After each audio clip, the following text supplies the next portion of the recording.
السلام علیکم، میں محمد رضا خالد راولپنڈی سے۔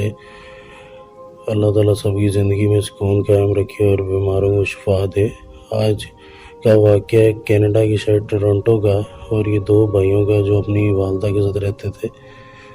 والدہ کی ان کی طبیعت تو خراب ہی رہتی تھی، مطلب کہ اتنی زیادہ بیمار نہیں تھی لیکن تھوڑی سی بیمار تھیں وہ، کبھی ہفتے تو کبھی مہینے میں ہی کچھ دن ان کو ہسپتال رہ کے آنا پڑتا تھا۔ خیر واپس صحیح ہو جاتی تھی وہ، اور وہی اپنے کام کاج وغیرہ خود کرنے لگ جاتی تھی۔ اب ایسے ہی معاملات چلتے رہے، کبھی بیمار ہو جاتی پھر واپس ہسپتال رہ کے تو ٹھیک ہو جاتی، لیکن ان کے لیے انہوں نے گھر میں ایک نرس بھی رکھی ہوئی تھی جو ان کی بہت زیادہ کیئر بھی کرتی تھی۔ بڑے بھائی کے ساتھ زیادہ کلوز تھی وہ، تو اب چھوٹے بھائی کو گاؤں سے فون آ گیا کہ یار یہاں پہ جو آپ نے گھر اپنے رینٹ آؤٹ کیے ہوئے ہیں، جو 3 مکان ہیں، تو اس میں جو رینٹرز ہیں، کرایہ دار ہیں، وہ تھوڑا پرابلم کریٹ کر رہے ہیں نا، تو آپ کے ساتھ کیونکہ ان کے اچھے تعلقات ہیں، آپ اگر آ سکتے ہیں تو آ جائیں، وہ زیادہ بہتر ہے، کیونکہ ہماری وہ نہیں سن رہے ابھی اور سٹے لینے کی بات کر رہے ہیں۔ اور اس کے علاوہ انہوں نے یہ بھی گاؤں کی جو پراپرٹیز تھی اس کے بھی کوئی تھوڑے بہت مسئلے چل رہے تھے کہ اتنے عرصے سے کلیم نہیں ہوا تھا، 4 دیواری نہیں ہوئی تھی، تو وہ بھی ڈیولپ ہو رہا تھا گاؤں بھی ان کا نا۔ تو انہوں نے بھائی سے اجازت لی، کیونکہ جتنا بھی کماتے تھے تو سارا پاکستان میں ہی لگاتے ہوتے تھے۔ اب بھائی سے اجازت لی، والدہ سے اجازت لی، تو انہوں نے کہا کہ بڑا تو جا نہیں سکتا کیونکہ وہ تو وہاں کے پرماننٹ شہری تھے نا، تو چھوٹے بھائی کو انہوں نے پاکستان سے بلایا ہوا تھا، تو چھوٹے کو کہا کہ آپ چلے جائیں، کہا کہ والدہ کو بھی لے جاؤں ساتھ، انہوں نے کہا نہیں، والدہ کا یہاں ٹریٹمنٹ چل رہا ہے اور یہاں بہت اچھا ٹریٹمنٹ ہو رہا ہے ان کا، تو وہ ڈسٹرب ہو جائے گا، تو بہتر ہے آپ اکیلے ہی چلے جائیں۔ تو انہوں نے کہا ٹھیک ہے، میں اکیلا ہی چلا جاتا ہوں اگر آپ اجازت دیں، تو کہا آپ آرام سے اپنا وہ جو یہ مسئلہ حل کر کے آئیں، اور وہ جدھر آپ جاب کر رہے ہیں وہاں سے چھٹیوں کے لیے بھی اپلائی کر دیں۔ انہوں نے اپلائی کیا تو 2 دن میں ان کو چھٹیاں مل گئیں، اور یہ اسی دوران نکل گئے وہاں سے۔ اب یہ جب نکلے ہیں وہاں سے، گاؤں وغیرہ پہنچے ہیں، آرام سکون سے معاملات دیکھ رہے تھے اور کافی حل بھی ہو رہے تھے، معاملات ان کے کنٹرول میں آ رہے تھے۔ پیچھے بھائی نے کہا کہ وہ جو واش روم ہے، وہ جیسا پاکستان میں واش روم ہوتا ہے وہ ویسا اس کو میں بنوا دوں نا، تو چھوٹے کو دقت ہوتی کیونکہ وہ یہاں نیا ہے۔ تو انہوں نے پھر بندے سے بات کی، وہ کہتے ٹھیک ہے جی میں کر دوں گا نا چینج اس کو نا۔ اب واش روم جب چینج ہو گیا، اس کے کچھ دن کے بعد والدہ کی طبیعت ان کی کچھ عام سے زیادہ ہی خراب ہونے لگی، تو جدھر وہ ہفتوں مہینوں میں ہسپتال جاتی تھی، تو اب تو ڈیلی بیسس پہ ہر 1-2 دن میں ان کو واش روم جو تھا مسئلہ وہ بھی شروع ہو گیا کچھ زیادہ ہی۔ اور اس کے علاوہ وہ وہاں پہ ہاسپٹل بھی ان کا آنا جانا لگا رہا نا، تو اب اسی طرح آنا جانا لگا رہا، تو اچانک ہی والدہ کی طبیعت اور کمزوری بہت زیادہ ہو گئی ہسپتال جا کے، کیونکہ اینٹی بائیوٹک سے کمزوری بھی ہو جاتی۔ اس کے کمزوری اتنی ہوئی کہ ایک دن ہسپتال لے جاتے ہوئے تو ان کی راستے میں ہی ڈیتھ ہو گئی۔ اب یہ چھوٹے بھائی کو بھی نہیں بتا سکتے تھے، وہ بھی ابھی بھی گیا تھا، اس کے لیے واپس آنا بھی مشکل تھا کیونکہ وہ وہاں کا بھی پرماننٹ نہیں ہوا تھا ادھر کینیڈا کا، اس کے لیے اپلائی کیا ہوتا انہوں نے، تو انہوں نے اس کو منع ہی کر دیا کہ اس سے بات کی فون پہ، اس کو بھی بڑی تکلیف ہوئی، بڑا صدمہ ہوا وہاں پہ، کہتا میں ابھی آ جاتا ہوں۔ انہوں نے کہا نہیں بھائی تو وہاں مسئلے دیکھ حل کر، یہاں پہ میں سنبھال لیتا ہوں، اب جو ہونا تھا وہ تو ہو گیا۔ خیر فون پہ ہی دونوں بھائی روتے رہے اس طرح پریشان ہو کے۔ اب کیونکہ بڑے بھائی کے ساتھ ان کا پیار بھی زیادہ تھا، کلوز بھی تھے یہ والدہ کے زیادہ، انہی کے ساتھ وہ گپ شپ کیا کرتی تھی۔ اب ان کو والدہ گھر میں باقاعدہ محسوس بھی ہوتی رہی، انہوں نے کہا شاید میں قریبی تھا تو اس لیے مجھے محسوس ہو رہی ہے، لیکن باقاعدہ فزیکلی انہیں محسوس ہو، وہاں پہ چلتی پھرتی نظر آئیں گھر میں۔ اب انہیں ایسا ہی ہوا کہ جیسے بندہ کوئی نیا مکان لے تو پرانے مکان کی طرف بھی چلا ہی جاتا ہے سمجھ کے، کیونکہ اتنا ٹائم گزارا ہوتا ہے۔ انہوں نے کہا شاید یہ اسی لیے کیونکہ انہوں نے اتنا ٹائم یہاں گزارا تھا مجھے اس طرح محسوس ہو رہا ہے، لیکن پھر بہت زیادہ محسوس ہو انہیں۔ اکثر واش روم میں بھی وہ جدھر شاور میں وہ نرس بٹھا کے انہیں نہلاتی ہوتی تھی، تو ادھر پردہ ہو تو شاور چل رہا ہو۔ اب ان کے لیے مسئلہ ہو گیا کہ یار شاور یوں چل رہا ہے، یہاں تو کوئی ہے نہیں، تو انہوں نے اچانک وہ دیکھا تو پردہ آگے سایہ سا پڑ رہا نا، تو اچانک ڈر گیا، پھر جا کے کہا کہ میں ہٹاؤں گا سایہ، جو بھی ہوا میں دیکھ لوں گا، تو پیچھے دیکھا تو کچھ بھی نہیں۔ لیکن یہ مسئلہ ہوتا رہا ان کے ساتھ، ان کو والدہ باقاعدہ نظر آتی رہی اور یہ خوابوں خیالوں میں ان سے باتیں بھی کرتے تھے۔ اب یہ بڑے پریشان، کہتے ہیں کہ میں انہیں بلاتا ہوں تو میری کسی بات کا وہ جواب نہیں دیتی، لیکن وہ گھر میں ہی ہیں۔ اب کیونکہ وہاں پہ ان کے جو دوست یار تھے، جو کمیونٹی تھی وہ ہندوؤں کی زیادہ تھی، جن کا ملنا جلنا، ان کے ہندو اور انڈینز دوست اور سکھ دوست وہاں پہ تھے، مسلمان وہاں پہ ان کا کوئی دوست نہیں تھا۔ اور کہہ رہے تھے مجھے اپنے عقیدے کے بارے میں بھی نا، ایز اے مسلم اتنا کچھ میں نے پڑھا نہیں ہوا تھا کہ کیا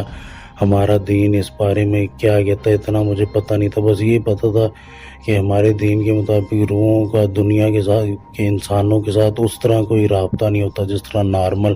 انسانوں کا نارمل انسانوں سے ہوتا، اور ان کی ایک جگہ ہوتی ہے عالم برزخ، وہ ادھر ہی ہوتی ہیں،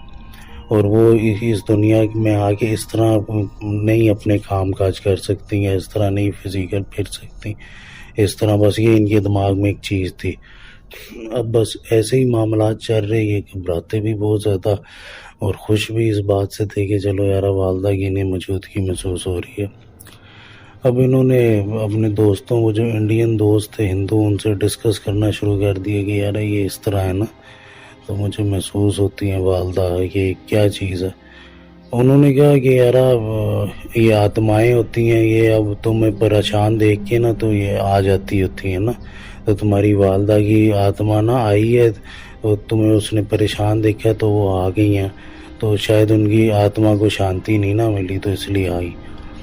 اب یہ باتیں وہ کہہ رہا ہے کہ شروع میں تو مجھے سمجھ نہیں آ رہی، لیکن روز کا میں دیکھ رہا تھا تو مجھے لگا کہ پتہ نہیں۔ کہتا اچھا تو پھر یہ کیا ہوتا ہے، شانتی کیسے ملتی؟ اس نے کہا کہ پنڈت صاحب سے بات کر کے نا تو ہون کرا لو۔ اب اس نے کہا کہ پنڈت صاحب سے بات کر کے ہون، دل میں ایسے ہی سوچا، اور ان کی بدقسمتی تھی، کہہ رہے تھے کہ میں نے دین کا اپنے اتنی نالج حاصل نہیں کیا تھا۔ اب بس اسی طرح یہ ہندو مذہب کی طرف اٹریکٹ ہوتے رہے اور سوچ رہے تھے کہ چلو یار وہ جو کہہ رہا ہے وہ کروا لیتے ہیں۔ اب ایک دن یہ گھر میں بیٹھے ہوئے تو انہوں نے دیکھا کہ ان کی والدہ انہیں محسوس ہوئی، ان کے بالکل ہی نا ساتھ جیسے بیٹھی ہوں، پھر دوسری طرف محسوس ہوئی، پھر یہ رونے لگ گئے کہ یار ہم لوگ ماں کی قدر نہیں کر سکے، ماں بہت بڑی نعمت ہوتی۔ اسی طرح ہی افسوس کرنے لگے اور رونے لگے، اب پھر سو گئے، تو پھر اچانک ان کی آنکھ کھلی تو انہیں اپنے سامنے اپنی والدہ محسوس ہوئی، وہی ہسپتال کی وہ جو کنولے لگے ہوتے ہیں ہاتھ پہ وہی لگے ہوئے، اور وہ جو ڈائلسس والا نشان وہ بھی پڑا ہوا، تو اسی طرح ہی وہ بیچاری نا ان کے سامنے تھی۔ اب انہیں یہ ہوا کہ یار اے میری بیچاری والدہ، اور ان کے دماغ میں یہ تھا کہ نعوذ باللہ ہندو مذہب صحیح ہے، اٹریکٹ ہو گئے اس مذہب کی طرف، والدہ کی طرف بڑھتے ہوئے کہ نہیں یار صحیح کہہ رہا تھا، میں پنڈت سے مل کے ہون کراؤں گا، اور نعوذ باللہ خود بھی اٹریکٹ ہو گیا کہ اس مذہب کی طرف کہ یار میرے لیے بھی شاید وہ مذہب زیادہ ٹھیک ہے۔ لیکن ان کے دماغ میں اچانک ان کے چاچے کی بات آ گئی، والدہ کی طرف بڑھتے بڑھتے نا ہسپتال کے کپڑوں میں اور اس طرح تکلیف میں ان کی دیکھ کے، تو ان کی طرف بڑھتے بڑھتے انہیں یاد آیا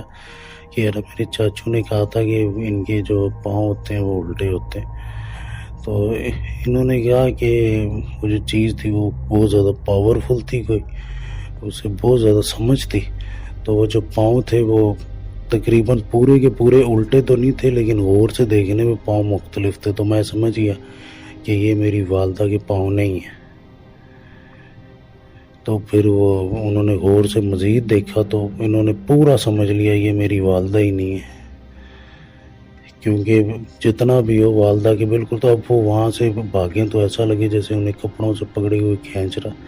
ان کی قمیض بھی پھٹ گئی وہاں سے بھاگتے ہوئے، اور بڑی مشکل سے وہاں سے نکلے ہیں، تو گاڑی انہوں نے اپنی سٹارٹ کی، اور وہاں پہ جو قریبی ہوٹل تھا وہاں پہ اپنا کریڈٹ کارڈ یوز کر کے ادھر انہوں نے 2 دن کا سٹے کیا، اور بڑے پریشان تھے یہ کیا ہو گیا۔ پھر صبح وہ ایک جو مذہبی جماعت ہے بڑی مشہور کراچی کی نا، تو ان کا کوئی ادارہ تھا، وہ دفتر تھا ان کا، تو وہاں پہ یہ گئے، وہاں پہ انہوں نے جا کے بتایا کہ یہ میرے ساتھ مسئلے مسائل ہیں، انہوں نے وہاں پہ ایک بزرگ آتے ہوتے تھے، انہوں نے دیکھا کہ میں حساب کرتا ہوں تمہارا، تو حساب کیا، انہوں نے کہا تمہارے گھر میں جو واش روم ہے وہاں پہ کوئی مسئلہ آ رہا ہے نا، ان کو جب یہ گھر لے کے گیا تو کہہ رہے کیا ہوا تھا اس واش روم کو؟ وہ کہہ رہا ہے کہ جی میں نے یہاں پہ چینج کرایا تھا واش روم، یہ نا جیسا وہ ہوتا، کہتے تو آپ نے ایسے ہی چینج کرا لیا، پتہ نہیں کتنے عرصے سے یہ تھا، تو کہہ رہا وہ چھوٹے آیا تھا پاکستان سے تو اس کو مسئلے ہوتے ہیں، تو بس خیر ہر جگہ نہیں ہوتے مسئلے، انہوں نے کہا لیکن کچھ جگہوں پہ کبھی کبھی مسئلے ہوتے ہیں، تو کہہ رہا آپ کو، کہتا پہلے بھی گھر میں کچھ مجھے ہلکا پھلکا محسوس ہوتا تھا والدہ جب حیات تھی تو، لیکن اس کے بعد کچھ زیادہ ہی مجھے محسوس ہونے لگ گیا تھا۔ خیر انہوں نے جو بھی تھی پڑھائی وغیرہ کی، اور پھر کہتے کہ اب آپ کا گھر کافی حد تک ٹھیک ہو گیا تو آپ بھی ذرا نماز روزے کی طرف بھی آئیں، تو وہ کہتے ہیں کہ میں انشاءاللہ ضرور، اور دین سیکھنے کا بھی ان کو جذبہ جو تھا وہ بھی ان کا بڑھ گیا کہ یار اب مجھے دین سیکھنا چاہیے، اگر نعوذ باللہ میں اس وقت اس بات میرے دماغ میں نہ آتی میرے چاچو کی تو آج میں مسلمان ہی نہ رہتا۔ اس بات کا ان کو بڑا دکھ اور بڑا صدمہ ہے کہ میں نے شاید یہ بہت بڑا گناہ کیا کہ میں تھوڑی دیر کے لیے ہی صحیح لیکن اٹریکٹ کیوں ہوا کسی اور مذہب کی طرف اتنا زیادہ کہ میں نعوذ باللہ اپنا مذہب چھوڑ دوں۔ آج بھی اس بات کو یاد کر کے وہ روتے ہیں، اور اس کے بعد اب کافی اسلامی کتابیں، دینی کتابیں جو یہ پڑھ چکے ہیں اس ادارے میں سے، اور باقاعدہ قرآن بھی وہاں سے سیکھ رہے ہیں، اس کا ترجمہ بھی، اور کافی کتابیں ہیں وہ روز کی بنیاد پہ یہ کتابیں پڑھتے بھی ہیں اور لوگوں کو تحفے میں بھی دیتے ہیں کتابیں جو ان کے آس پاس کے ہیں، اور جو ان کو اپنے مذہب کی طرف راغب کر رہے تھے اب یہ ان کو اس قابل ہو گئے ہیں آج تقریباً 2 سال کے بعد کہ ان کو اپنے مذہب کی طرف راغب کرتے ہیں، ان کو اپنے مذہب کی ترغیب بتاتے ہیں کہ آپ آ جائیں اسلام میں۔ بس یہی تھا آج کا باقی میرے والد صاحب کے لیے مغفرت کی دعا ضرور کیجیے گا۔ شکریہ، اللہ حافظ۔